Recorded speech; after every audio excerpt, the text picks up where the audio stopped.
Foreign Secretary sir to make few brief opening remarks, and after that we'll take some questions. So over to you, sir. Namaskar and good evening. Thank you for joining us at this late hour. You have all seen the sudden and serious developments in Ukraine today. As we speak, there is a meeting of the Cabinet Committee on Security, chaired by the Prime Minister in session, to take stock of this situation.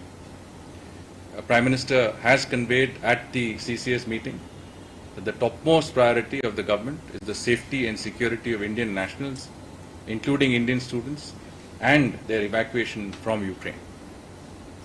Prime Minister is scheduled to speak to the President of Russia, Vladimir Putin, shortly. External Affairs Minister will be speaking to the foreign ministers of the countries neighboring Ukraine, namely Poland, Romania, Slovakia, and Hungary. Earlier this evening, he also spoke to the EU High Representative as well as the Foreign Minister of the UK. A number of steps have been taken over the last month or so to deal with the emerging situation in Ukraine, including the contingencies that could arise, and I'm referring to the situation as we see today. We started the registration of Indian nationals in the Ukraine about a month ago. Our embassy anticipated the need to connect and be in contact with all Indian students in the Ukraine. Based on the online registration process that was conducted by our embassy, we found that there were close to about 20,000 Indian nationals, including students in the Ukraine. Of these, about 4,000 have since left the country. We have taken a number of measures to facilitate flights out of the country. This includes removing the cap on the number of passengers that could fly out of Ukraine that was imposed by the civil aviation authorities of both countries. There was a 440 numbers that could fly out every week. That cap was removed. We also ensured that the number of flights were augmented rapidly from about twice a week to about 2 flights a day, and that enabled us to get at least 4,000 of our citizens and students out. We should also remember that there were a number of other options available through flights to Dubai and Istanbul and other places from Kyiv. Our embassy in Ukraine continues to be functional, is rendering all assistance possible to Indian nationals there, notwithstanding the fairly complicated and evolving situation that we find ourselves in. The embassy has issued a number of advisories in recent days. Today itself, the embassy has issued 3 advisories, and these provide advice to Indian nationals on the situation as it evolves, travel towards safer places, including western parts of the country that will facilitate the exit by road and other means, safety precautions that our citizens could take, etc. Our ambassador has also sent a personal message to all Indian citizens in Ukraine, providing advice. We are consulting universities, student contractors in the process of providing for the welfare and safety of our students. A control room has been set up in MEA. Now this control room has been functional for the past 7 or 8 days, but we have seriously augmented the strength. We have over 20 officers that are manning these control rooms, this control room in the Ministry of External Affairs on a 24/7 basis. Just to give an example, till now and just today, we have answered 980 calls and dealt with some 850 emails that were sent to this control room. Our embassy in Kiev has also set up a helpline, 24/7 helpline center. The other measure that we have taken is that we have dispatched Russian-speaking officers to Kiev and to the countries neighboring Ukraine. Russian-speaking because the language there is Russian. If you are not Russian-speaking, your utility is far more limited. Some of these officers are already reached and are functioning. Some will be reaching shortly.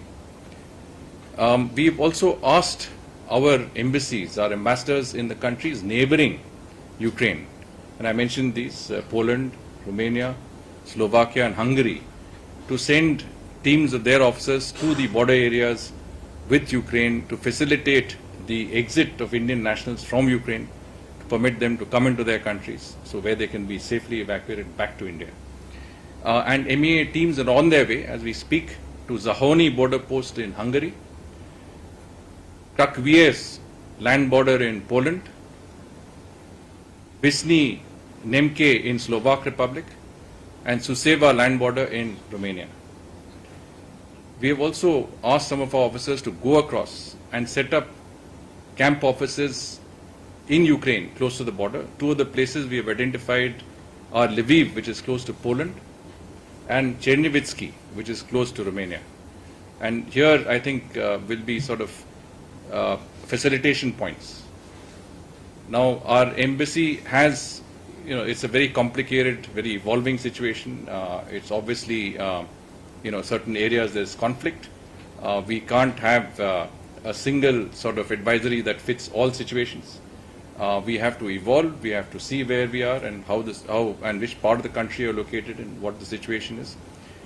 Generally, if we are advising that if you find yourself in a certain difficult situation, then you should remain in secure areas and shelters, etc. If you can, you move westwards towards the borders with some of the countries I mentioned. And these advisories will be continuously issued. These helplines are for that purpose, so that depending on the situation, that advice can be given. One important step that we have taken, because a number of our students were reluctant to leave because the authorities, university authorities had said that the classes must be offline. We have now persuaded all the universities and institutions to allow online classes, and therefore students can actually leave without having to face the strain of not being able to or missing out on their classes. As I said, the situation on the ground is difficult and is rapidly evolving. I want to take this opportunity to assure all Indian citizens, including students in Ukraine and their family members, that we will take all possible steps to bring you back safe and sound, bring your wards back safe and sound. Prime Minister has specifically stated that the Ministry of External Affairs should do everything possible in coordination, of course, with other ministries involved, to ensure that facilitation on the lines that I discussed, helplines, control rooms, officers available, shelters, accommodation, facilitation in every manner is done for our citizens. We, of course, had a few citizens outside our embassy also. I'm told that at least all of them, I'm talking about numbers of about 200 to 250 of our citizens, have been accommodated in schools in the area. The embassy has been asked to facilitate their requirements, and depending on the situation, we will have them evacuated westwards. As you know, this government has been very focused when it comes to the welfare of Indian citizens in difficult situations around the world. We have had a lot of experience in facilitating and arranging such evacuations. The Vande Bharat mission, which is the largest repatriation exercise of its kind, was undertaken during the peak of COVID times. More recently, we had Op Devi Shakti, which is involving the evacuation of Indian nationals from Afghanistan, from a conflict situation. We will obviously have to take into account that every situation presents its own challenges, and we have to deal with it accordingly. So perhaps I'll stop here and see if there are any questions. Thank you very much. I'm sure there are a lot of questions. Please introduce yourselves before taking the questions. Maybe I'll start with you right here. I saw your hand go first, and then we'll... Sir, I am Akhilesh Suman from Sansad TV. Russia and US both are strategic partners, and in this point of time, are we playing any role talking to both US and Russia to stop the war and create a situation when there can be a congenial atmosphere in the region? Take a few more. A couple of more. Yeah, please. Come back. So would you like to make any comments on the sanctions being imposed on Russia? Does that bring more difficulty for us as far as our military acquisitions are concerned? Thank you. Nainima from Ukraine.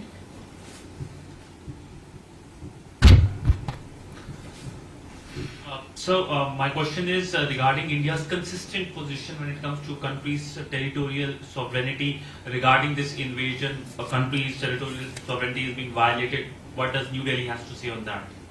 I'm Siddhant from Beyond.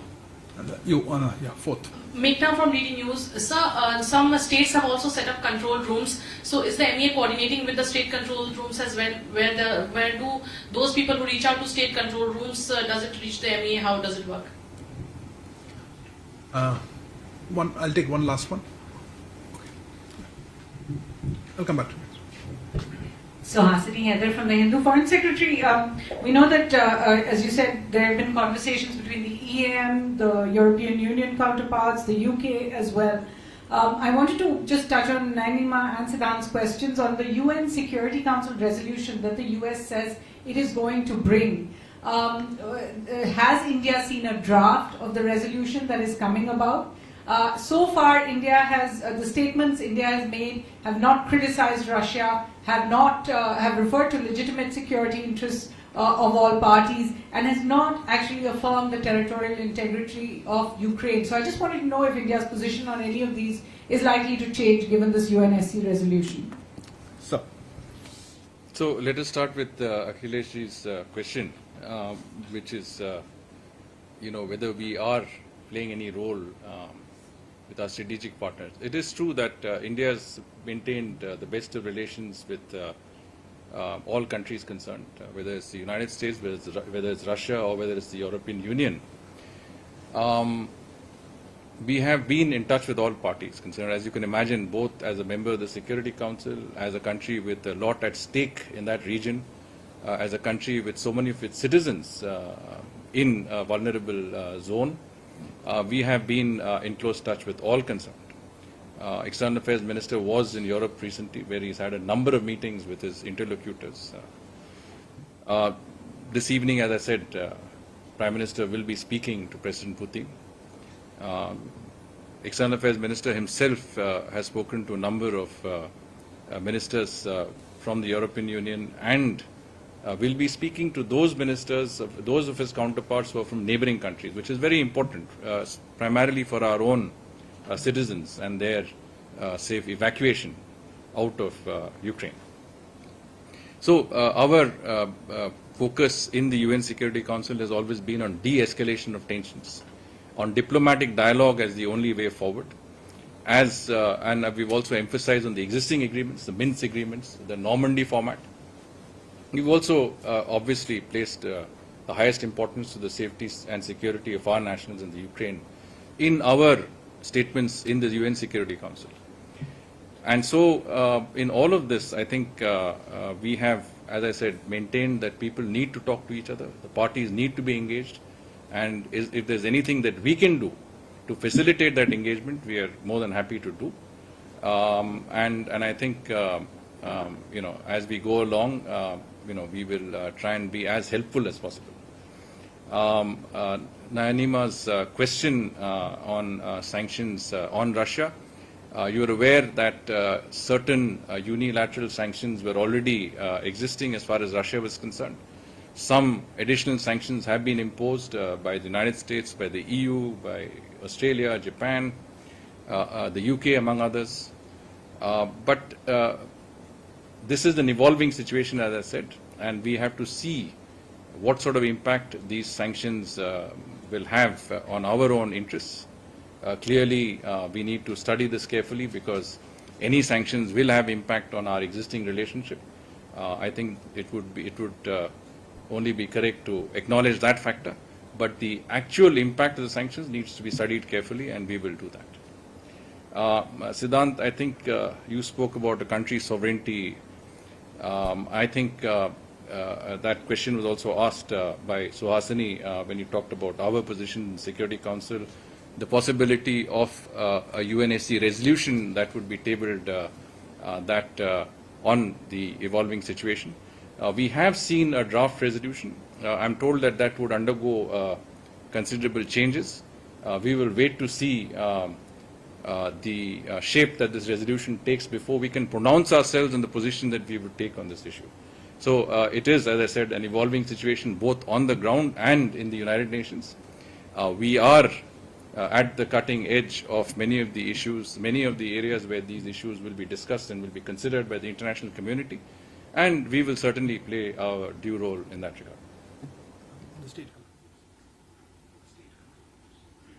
Yes, yes. So, excuse me. I think Neeta had asked this question about state control rooms. I can tell you that a number of chief secretaries of states have spoken to me. Obviously, states are concerned about students, about citizens from their states who are in Ukraine. We are coordinating very closely in that regard. It's only fair to tell you that we have set up, control rooms and teams all over. We have set up the control rooms in Hungary, in Poland, in Slovakia, and Romania. All this information is out in the public domain. But early in the day, whoever contacted me, I immediately sent out the details to them in our state governments. Our external publicity division has put all this out in the public domain, and all this is information that our states can use. We are, as I said, in close touch with all concerned who have a stake in this issue, whether it is parents, whether it is family members, or whether it is state governments, members of parliament, those who are concerned about this. And I just mentioned, Prime Minister chaired a meeting, is chairing a meeting of the Cabinet Committee on Security. They are examining all aspects of the situation, in particular, what sort of assistance, what sort of support that we can render to our citizens in this time of need, and clearly, involving the state governments in this activity is a part of that effort. Thank you, sir. Next round of question I'll take here. Yeah, then I'll come to you. Sir मैं मनीष हूँ TV9 Bharatvarsh से मेरा सवाल ये है कि बहुत सारे पॉलिटिकल लीडर्स भी ये कह रहे हैं कि अगर हम लोगों ने थोड़ा पहले एक्शन लिया होता, जैसा आपने खुद ही बताया कि 1 महीने पहले ही हमने डेटा कलेक्ट कर लिया था, लेकिन एडवाइजरी 15 फरवरी को निकाली थी। तो क्या अगर हमने थोड़ा पहले एक्शन लिया होता तो शायद हम ज़्यादा से ज़्यादा स्टूडेंट्स को निकाल पाते और अभी हालात थोड़े बेहतर होते। एंड चूंकि आप लैंड बॉर्डर का सर आप डिस्कस कर रहे थे, थोड़ा डिटेल अगर दे देंगे कि बच्चे कैसे उन चारों नेबर कंट्री जो लैंड बॉर्डर्स हैं वहां तक कैसे पहुंचेंगे, क्या वो रूट सेफ है?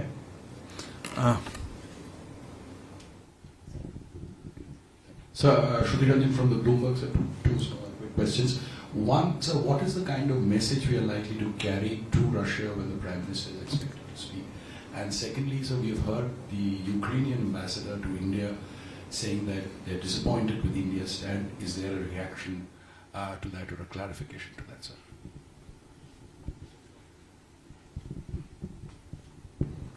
Sir, Maha Siddiqui from CNN News 18. Sir, is the call by the Prime Minister to the Russian President Vladimir Putin being made at the request of Ukraine, or is India making this call because India at the moment is also a non-permanent member of the United Nations Security Council?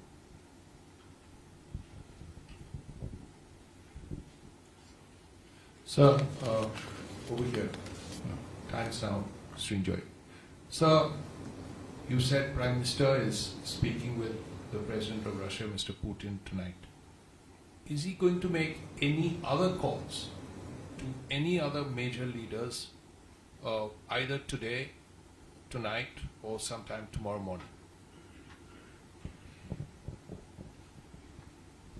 Sandeep news 18 India से। Sir, normally situation में जब evacuation होता है तो air force को भी involve किया जाता है। क्या ऐसी सिचुएशन है कि एयरफोर्स को भी इस इवैक्यूएशन में जो है आप लोग शामिल करने जा रहे हैं?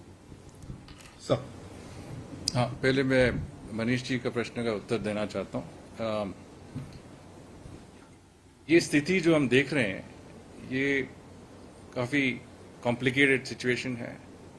इसमें जो अगर हम देख सकते थे कि कैसे इवॉल्व होता था तो शायद और भी देशों जो इन्वॉल्व है इसमें वो भी उसी हालत से उसी प्रकार से देख सकते थे। तो ये मैं कहना चाहता हूं कि ये इवॉल्विंग सिचुएशन बनने के कारण से एग्जैक्ट एक्शन जो आपने कहा, मतलब बाद में जो आप अगर रेट्रोस्पेक्ट में देखें तो हमें लगेगा कि एक्शन पहले भी ले सकते थे, पर सिचुएशन कॉम्प्लिकेटेड है और इवॉल्विंग है। उसी हिसाब से हमने अपने मतलब प्रिपरेशंस किए थे। ये भी देखना होगा कि काफ़ी हमारे जो स्टूडेंट्स थे उनको एडवाइजरी देने के बावजूद भी वो देख रहे थे कि अगर क्लासेस मिस होंगे, अगर क्लासेस ऑफलाइन होंगे तो क्लासेस उसके भी मतलब नतीजा होगा उनके ऊपर, और क्या ऑप्शंस थे उनके, क्या उपाय थे।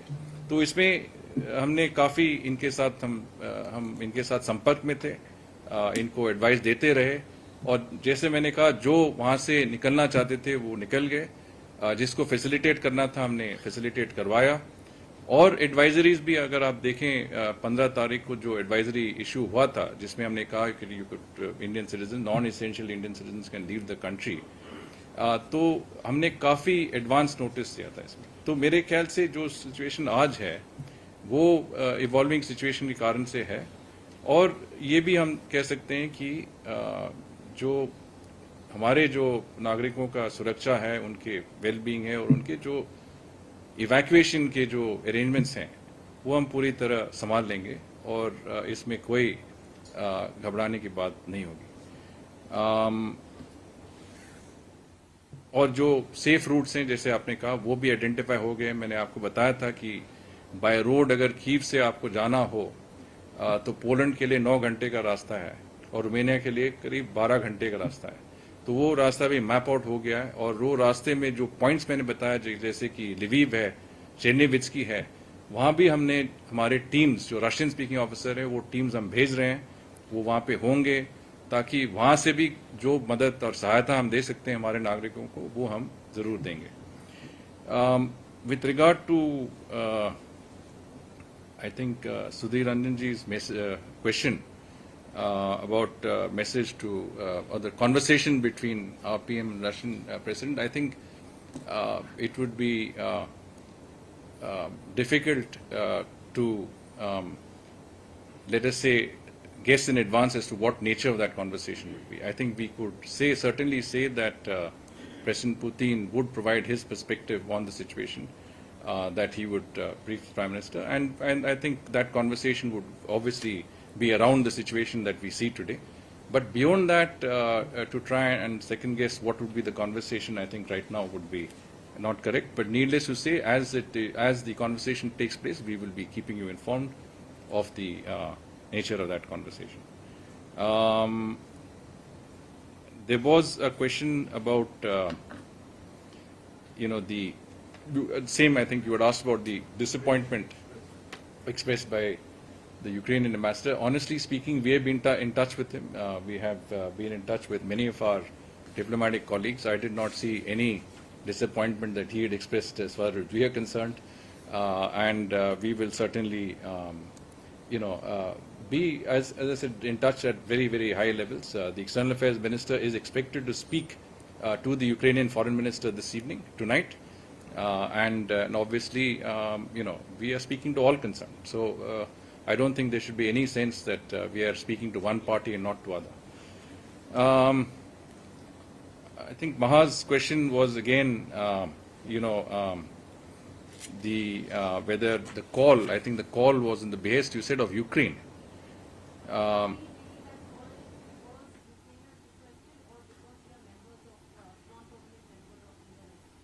Well, I mean, the conversation is taking place because of the reasons I mentioned. We have a stake in the situation.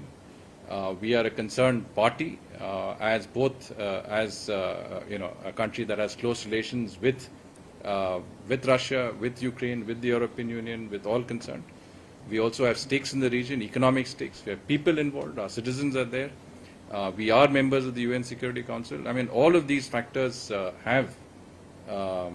are relevant to that conversation that is taking place.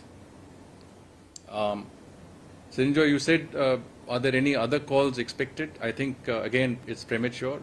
Obviously, there will be calls in the days to come. There will be conversations, and we will be open to any such interaction with any of our colleagues in the international community. And Sandeep ji, आपने पूछा कि ऐसे स्थितियों में Indian air force को सूचना दी जाती है। आपने बिल्कुल सही कहा। हमने मिनिस्ट्री ऑफ डिफेंस हम मिनिस्ट्री ऑफ डिफेंस के साथ संपर्क में हैं। उनको हमने पूरी सूचना दी है कि क्या स्थिति है और क्या इवॉल्विंग सिचुएशन है, और हमने ये भी कहा है कि अगर ज़रूरत पड़े तो हमारी एयरलिफ्ट कैपेसिटी की मतलब प्रोविजन रखना होगा उनको, और अगर ऐसी स्थिति हो तो हमारी एयरफोर्स की एयरक्राफ्ट भी वहाँ पे जा सकती है। पर हमारी और भी उपाय हैं, जैसे कि हमारे कमर्शियल एयरक्राफ्ट है, तो all options are on the table. So thank you very much for that. I think we'll you have one. Okay, we'll take second question, please. We'll take. Just take the last couple of questions. Neeraj Rajput, ABP news. Sir, जिस तरह की परिस्थितियां बन रही हैं, हम लोग देख रहे हैं कि रशिया किस तरह से इमर्ज करके आ रहा है, और रशिया की जो संबंध है चीन के साथ बहुत अच्छे संबंध हैं, और पाकिस्तान के प्रधानमंत्री भी आज रूस में ही थे। तो ये क्या इस यूक्रेन क्राइसिस के बाद जो नया वर्ल्ड ऑर्डर होगा तो वो भारत के लिए किसी तरह से कोई चिंता का सबब बन सकता है? किस तरह से देखते हैं आप इस नए वर्ल्ड ऑर्डर को? Okay. Okay, last question, definitely. क्या नाम जयप्रकाश दरिया, क्या जो अपने विदेश मंत्री रूस के विदेश मंत्री से भी बात कर रहे हैं या बात करने की योजना है आज? तो एक तो मैं जयप्रकाश जी को सीधा बता सकता हूं कि जब प्रधानमंत्री की बात हो रही है रूस के राष्ट्रपति के साथ, तो यही हाईएस्ट लेवल पे बात चल रही है। न्यू वर्ल्ड ऑर्डर जो आपने कहा, जो नीरज जी ने कहा, जरूर स्थिति बदल गया है। ग्लोबली टेंशन्स, तनाव की हमने देखा है कि काफी मतलब इसमें स्थिति काफी गंभीर हो गई है। ये परिस्थिति में हम क्या कर सकते हैं? हमारे जितने भी ऑप्शंस हैं वो सब खुले हैं। सभी के साथ हमारे संबंध हैं, सभी के साथ हमारे संपर्क भी है, और जो करना है हमारे हित में, हमारे देश के हित में और हमारे नागरिकों के इंटरेस्ट में हम जरूर करेंगे। So thank you very much for your presence here today, sir. Glad you could make out time from today to brief the general community. I also would like to thank the presence of Dr. Adarsh Swaikar, Joint Secretary looking after Eurasia desk in the division, who joined us during the presentation. Thank you particularly to all of you for joining us so late in the evening. Good evening. And let me assure you that we will keep you posted of developments. You know, it is not a one-off thing. I'm trying to tell you that it is an evolving situation. Things could happen. It's also complicated. And we will certainly try and keep you posted with the maximum transparency. Already we have, as I said, we are issuing advisories, we are issuing statements almost on a daily basis, if not an hourly basis, and we will be in touch with you. Thank you very much. Good night. Thank you.